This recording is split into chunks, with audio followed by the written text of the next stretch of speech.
É bom, né, cara? Paga tudo. E conversa.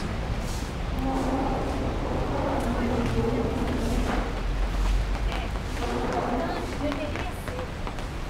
A dívida deveria ser uma ajuda para completar os recursos do Estado. Por que isso? Se o que o Estado está arrecadando não é suficiente para garantir vida digna ao povo, para garantir serviço de saúde digno, educação de qualidade e tudo mais a que as pessoas têm direito, se o que o Estado está arrecadando não é suficiente, ele pode se endividar para completar os recursos. A filosofia do endividamento deveria ser esta. Mas, em todas essas investigações que nós já fizemos sobre a dívida, o que nós concluímos? A dívida não tem sido um instrumento de financiamento, um instrumento de aporte de recursos. Ao contrário, a dívida tem sido um mecanismo que está extraindo recursos. Então, em 2010, por exemplo, a dívida extraiu 45%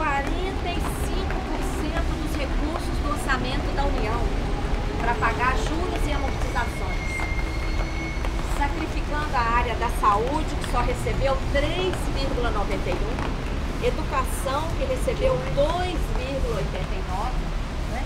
E a pergunta que nós temos que fazer é: que dívida é essa? Não é? Essa dívida hoje já está em quase 3 trilhões de reais. Não é? Parte dela está como dívida externa e parte como dívida interna, mas esses conceitos já não são tão importantes. Nós temos que falar em dívida pública, porque diante da liberalidade de movimentação dos capitais, a dívida interna hoje está em grande parte em mãos de estrangeiros, principalmente dos bancos, que entram no país e lucram com as maiores taxas de juros do mundo. Ainda rouba muito. Esse banco mesmo, do Santander, esse banco aí, ele abre assim, ele deixa você à vontade. Cada vez mais vai dinheiro. Exato. É incrível. Então os bancos estrangeiros vêm aqui, lucram com as taxas de juros mais altas do mundo, lucram com o ganho cambial, principalmente depois que o dólar começou a cair. Quando eles trazem um volume de dinheiro para o país e trocam por reais, depois de um ano eles trocam de novo em moeda estrangeira, eles têm um ganho imenso, não é? E ainda em 2006 o governo Lula deu isenção tributária para os estrangeiros que vêm aqui, compram títulos da dívida e lucram, especulam com a nossa dívida, certo? Esse processo tem feito a dívida aumentar a cada ano e exigir a cada ano um volume maior e maior de juros para o seu cumprimento. Amortização. Amortização é quando você paga uma parte do principal da dívida. Só que, o que está acontecendo aqui no Brasil? Ao invés de amortizar a dívida, nós estamos emitindo nova dívida para pagar a dívida anterior. Então a dívida, por isso é que esse gráfico está aumentando assim em uma escala muito veloz, não é? E a dívida essa dívida interna já está atingindo a cifra de 2,5 trilhões. E o mais grave é que é uma dívida que a gente não vê contrapartida, não é? É uma dívida que cresceu em cima de mecanismos meramente financeiros, de aumento das taxas de juros pelos próprios credores, de trocas, de renegociações obscuras, que, como vocês perguntaram, não tem lógica. Criação de monopólios também. Bancos que tomam conta de diversas corporações e a lista dos maiores corporações, assim, cadeia de corporações, né? São de 10 listas de bancos, são 40 constituições que tomam conta de tudo, todas as maiores corporações do mundo. É verdade. Hoje, o sistema financeiro, ele está muito concentrado.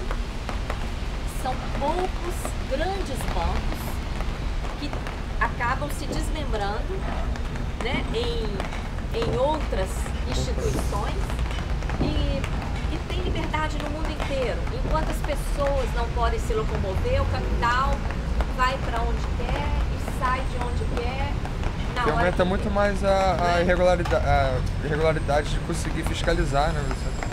Eles não admitem o controle. Aliás, o que provocou essa crise imensa que está abalando a economia norte-americana, abalando a economia dos países da Europa, foi essa desregulamentação, ou seja, falta de regras para o Tira o escudo do país. capital financeiro. Tira o escudo do país, eles privatizaram tudo, depois a dívida cresce e tem que cortar os gastos sociais das pessoas, porque a FMI não quer mais subir o teto.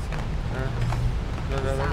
Eu posso explicar essa parte da amortização da dívida em termos mais leigos, para todo mundo entender, que tipo, o pessoal não entendeu o lance da amortização da dívida.